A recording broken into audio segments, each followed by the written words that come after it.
So today we're talking about listening to the truth of your own heart.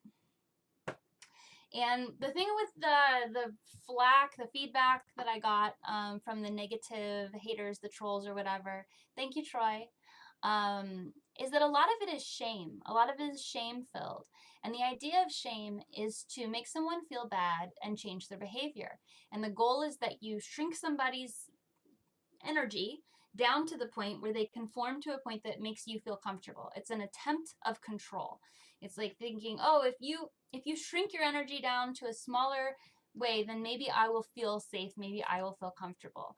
But a lot of times that totally neglects the idea that that maybe their energy should be bright, and that we should actually encourage all people to be as bright as they possibly can, and that your shame is coming from either A, fear, or B, something that you were pre-programmed with from your family or from your society that you felt you have to do to remain safe, that you have to do to be understood. And Unicult is hoping and praying and working towards the future where we don't have to make ourselves smaller to be accepted by our communities.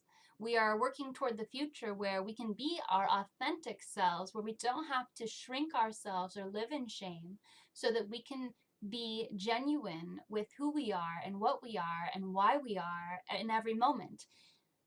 There are a lot of aspects of Unicult that work in tandem with each other. So to come at one teaching of Unicult and neglect to mention all the others doesn't make sense. You kind of have to take the whole thing on as a whole to understand every part. When we talk about listening to the truth of your own heart, people do get afraid. They're afraid because they feel this lack of control is what they think. They think control makes them safe. So when you hear somebody say, oh, we should all listen to the truth of our heart, your reaction might be, well, what if it's in someone's heart to be a serial killer? Or what if it's in someone's heart to hurt other people? And the fundamental principle of Unicult that we're working from, which this is built up on top of, is the fact that we believe the universe is harmony. And your heart is aligned with harmony. If you desire to harm someone or hurt someone, that's not coming from your heart. That's coming from layers of confusion that have been put on top of your heart's true pain and your heart's true desire. Unimagic says those people have broken hearts. Yeah, those people are in pain. They're hurting.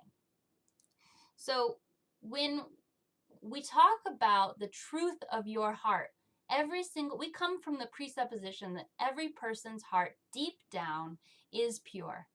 And we make this assumption that every person at their root is a good person. And the reason why we do this is very practical. Honestly, it comes from the idea of self-fulfilling prophecy. If you're familiar with the concept of self-fulfilling prophecy, it's a psychological situation, actually. It's a psychological terminology where if somebody believes that someone else feels a certain way about them, they will behave in a way that actually makes that person feel that way. They actually create that reality. So if you have never met me and someone gave you a picture of me and they said, this is Unicole Unicron, Unicole hates you, and then I called you up on the phone and they're like, Unicole doesn't like you, Unicole thinks you're rude. I called you up on the phone and I didn't know that they even said that. I don't actually know you. This is kind of complicated, but follow it through. And you think that I don't like you, you're going to actually be rude to me. You're going to say, well, why am I talking to you? You don't actually like me. When we hang up, I might say, wow, that person was kind of rude. Even though that wasn't what I actually originally thought. We create this thing. So when you walk into a group of people and you say, oh, I'm so annoying, everybody hates me, a lot of times you might actually be acting in a way that's creating that reality. If you go into a social setting and you say, I'm a good person and I make friends easily, and you believe that, that's gonna be more true than not. You're gonna create that reality with your behavior. So when we believe that everyone is a good person, we bring the best of them out. We see the good and we raise that part of them up to be the inherent aspect of their being. There's no truth or, not truth in this case. Things are obviously nuanced and confusing and complicated, and every person's doing whatever they can to survive. But when we look at humanity and we say that every person has a pure heart that's aligned with harmony, we see the best in people and we allow for that to be real. We allow for that to exist. We create that reality. And I think that's a great reality to live in.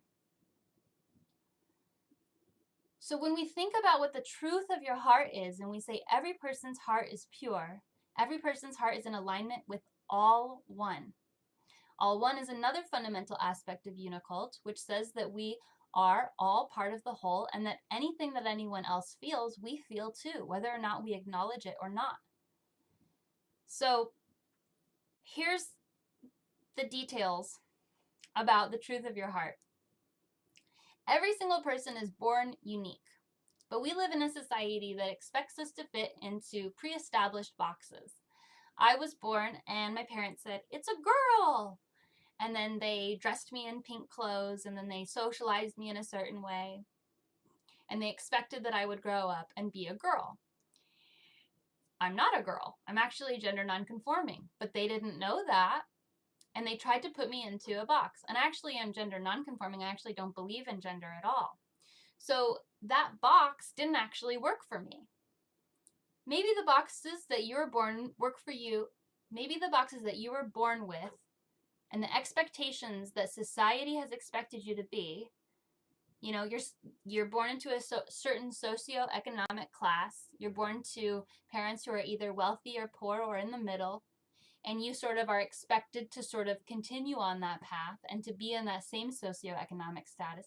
There are all these preconceptions and notions that we get born into that really have nothing to do with our spirit. Just because you're born to a certain family doesn't mean that that's the same as you want to be when you grow up. Doesn't mean that that's the same as your limitations or your capacity. But a lot of times in this world, those boxes are the ones that we carry. They're burdens. We carry them through our lives and we shape ourselves, we shrink ourselves, we conform to the expectations that our parents and that society and that the environment that we're born into expect of us. A lot of this can't be undone. This is work that can't be undone. For instance, your nationality, where you're born. Like if you're an American, you're an American. Like you're just an American. Like you're born in America, you've got that box. It's part of your identifier. You could move, you could be open-minded. It doesn't mean that you have to be a certain way, but you are affected by these things. I'm not saying you're not allowed to be affected by these things. Of course, I was affected by being raised female. But there comes a time in our lives where we have to acknowledge the boxes that we've been put into and the expectations of our behavior and the shrinking of our unique spirit to fit into specific categorizations for the purpose of socializing, for the purpose of making other people comfortable who are insecure. Really, if people are uncomfortable by your behavior, if you're not doing anything to harm anyone, that is fear and shame, and that is insecurity on their part. It has nothing to do with you, but we internalize this and we think, wow, I must be a bad person if I freak people out when I talk about the potential for aliens or whatever else you might be interested in. A lot of people have maybe ADD, or they just have a lot of energy, or they're very excited about life, and people want to shrink that energy. They want them to be smaller and to fit into a box. A lot of people have extreme sensitivity, and people say, toughen up, get with the program, take your sensitivity and ignore it and just get back in line with the rest of us. We don't want to deal with your differences. We don't want to deal with your unique energy because it makes us uncomfortable. Pretend to be the same as we are all pretending to be the same. What's the secret about all of this? What's the truth to all of this? The reality is that no one is the same. No one easily fits into these boxes. There's not a single person in this world who's just happy every day with the exact boxes that they were raised with. And this can come out in subtle ways. This can come out in hidden ways, in illness, in societal illness, in depression, in anger, in insecurities, in judgment, in all kinds of toxic ways this comes out, and we pretend like other people are the problem. It's easy to take all that negative energy that's inside of yourself and point at other people and say, you're the one who caused me to feel this way. You made me feel bad and you should be smaller and you should change. But the truth is they're afraid of their own true heart, which is unique. So just come from this understanding. We are all unique. Each person has a completely unique experience. And for us to create a world that actually benefits that is far superior to the world where we expect other people to be fitting into something that they're not, that they don't belong in. We have been misled very, very, very much in our society to not look at our unique energy and to not honor each other's unique energy. The truth is, like, when I think about diversity as a concept, I was raised in a town that had about 50% Hispanic population, 50% white population. We didn't have other diversity. That was pretty much the only two groups. And I witnessed a lot of racism from white people against the Hispanic people, and I was always really confused about it. But the thing is, we all love Mexican food. Every racist person enjoyed the tortillas and the little shops that existed in our town. And I think that this is a complete oversight about the benefit that diversity brings. There are aspects of diversity that enrich our lives immensely and that nourish us. And for us to ignore that fact while proclaiming to hate diversity isn't helpful for anybody. It isn't helpful for us, and it just creates a monoculture. So that's one aspect. We have this also idea of a scientific understanding of material reality taking precedence over emotional reality. If you experience something firsthand and you experience it clearly and you know, I saw a ghost, or I saw a UFO, or I can telepathically communicate to aliens, or I can hear fairy bells, or I can see into other dimensions. Our society doesn't acknowledge that because it's not in third dimensional reality. It's really strange to me that we expect all of reality to fit into third dimensional reality when we know that there are other dimensions. We know that there are infinite dimensions. We know that dark matter and dark energy exist. We know that that our perception is very limited. Even from the scientific understanding, we recognize and we acknowledge that we can't see every dimension. We can't see every aspect of reality. So we shut down people who experience these things with their senses, and we say, well, that's not possible. But for many people, it is possible. We talked a little bit, I think last week or the week before, about electromagnetic frequency sensitivity. If people can feel Wi-Fi or feel Bluetooth, and if you Google it, there are forums and forums of people saying, well, that's just simply not scientifically possible. But how can you tell someone what they can or can't feel? So our society really is pushing very hard to eliminate the unique experiences that each of us have and expect us all to live in the same material reality and ignore all other experiences and all other realities. This makes it very hard to listen to your own heart. This, on top of all the shame, on top of all of the guilt and boxes that we're put into, of course we're confused about what it means to listen to your heart. When people hear this message, listen to your heart, a lot of people say, I don't know what that is. I don't know how to listen to my heart. I don't even know what that means. What does that even mean? And I think that should make everyone sad to think that people don't know that. And I'm not saying that you should feel ashamed for feeling that way. I just think we have been so misled that people just do what they're told, they do what they're expected, and they don't listen to their own guidance. Your heart is your compass for what is good and what is bad for you to do. We all know that there is no hard and fast moral code. You know, if somebody steals from someone, you could say, well, if they steal from someone and they don't need it and they're just doing it to be mean, that's worse than if they steal from someone and they're starving to death and they absolutely need it. There's moral flexibility in all situations. And with Unicult, we expect each person to build up their own moral code based on the ability of listening to their heart as a compass, based on the understanding that we are all one, based on the understanding that we will do our best to harm no one, including ourselves. There are some tricks that get into our head when we're trying to listen to our heart. You might be like thinking about going to college and your parents really want you to go to college. Your parents didn't get to go to college, and they're like, you're our one chance. We want to live through you. We want you to be successful. We were limited in all these ways. You got to go to college. Like, you have to. Like, it's so important. You just have to. And they put this into your head since you were born. So now you're just about to go to college, and you're like, well, my heart, I think, says that I want to go to college because I want to make my parents happy. But that's not true. That's a trick. That's a multiple layer experience. And that's why this can get kind of complicated and kind of hard.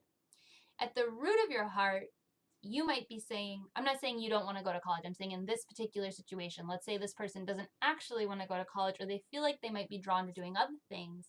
But since their parents want them to go and they love their parents, they think that that's their heart. That's not true.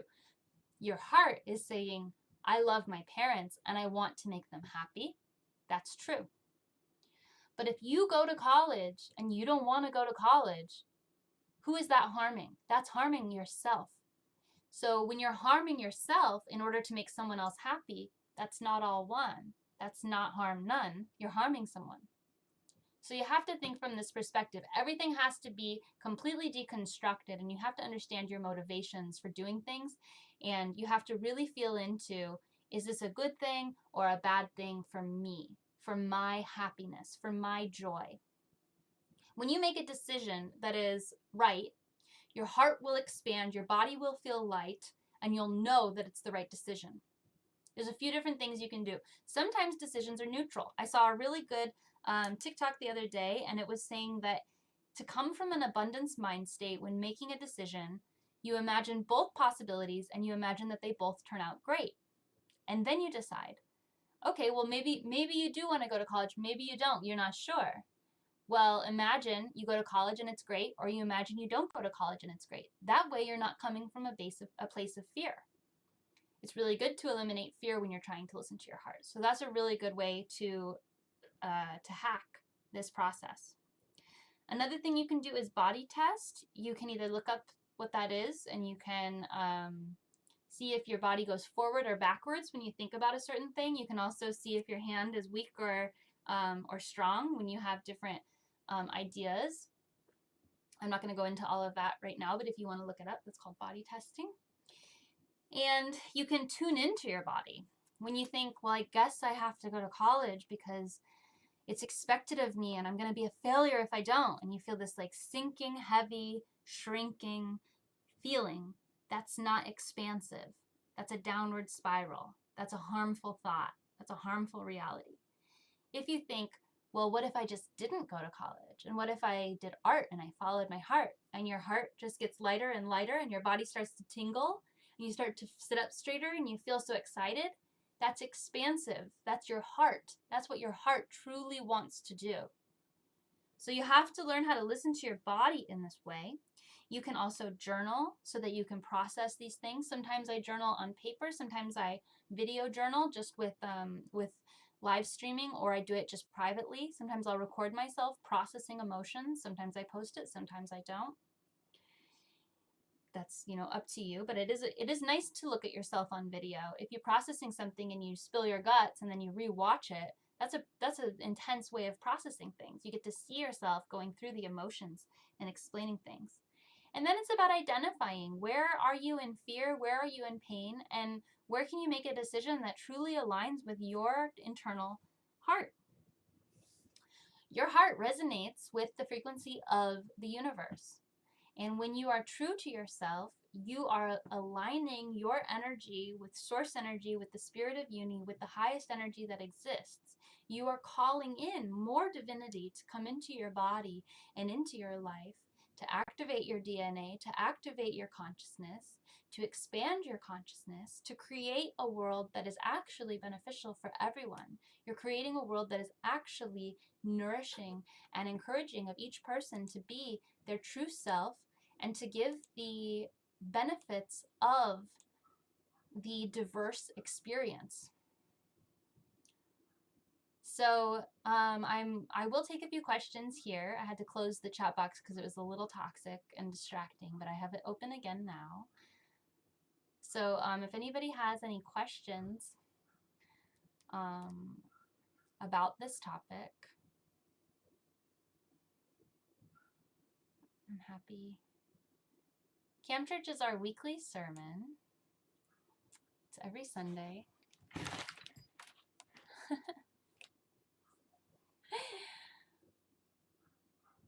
Well, I don't see any questions about this topic. So we are sending love and peace and harmony to every person, and we'll see you next week for Cam Church. Please take your time and feel into your energy today and ground yourself and feel the love for yourself. If you feel the need to troll, or you feel the need to say things online that are maybe not love-centered, maybe look into the questions you have about your own heart and your own mind and the feelings that you have. And